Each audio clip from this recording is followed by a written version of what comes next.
ఎట్లా అనిపించిందన్న Kingdom cinema? Kingdom నిజం చెప్తున్నా, లోపల ఏం తగలబెట్టినా అనిరుద్ ఆ బక్కోడు సీరియస్ గా అంటే బక్కోడు కాదన్నవాడు. అని అమ్మ సినిమా ఉండేది ఇంతైతే ఆ సీన్కి ఈయన ఇచ్చే బ్యాక్గ్రౌండ్ స్కోర్ మాత్రం వేరే లెవెల్ అన్న. నిజం చెప్తున్నా, నరానికి ఒక డ్రగ్ ఎక్కినట్లు ఎక్కింది అన్న సినిమా మాత్రం.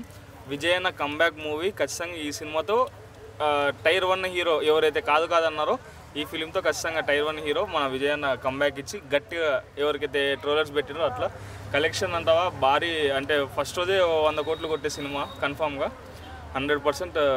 అంటే నాకు నచ్చినంత వరకు అయితే ఫిలిం బ్రదర్ ఎమోషన్ కానీ ఆ సెంటిమెంట్ పండింది. ఇంకా అదేది ఇంటర్వెల్ బ్యాంగ్ అన్న, అబ్బా ఇంటర్వెల్ బ్యాంగ్ అయితే మతి చెడిపోయింది అన్న.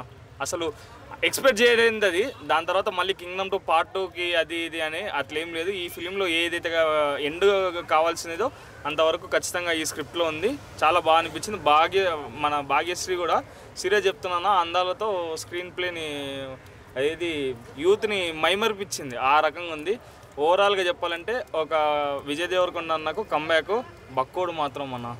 నిజం చెప్తున్నా, ఒక ఇండస్ట్రీకి దేవుడు ఇచ్చిన వరం అన్న, అయితే గ్యారెంటీ.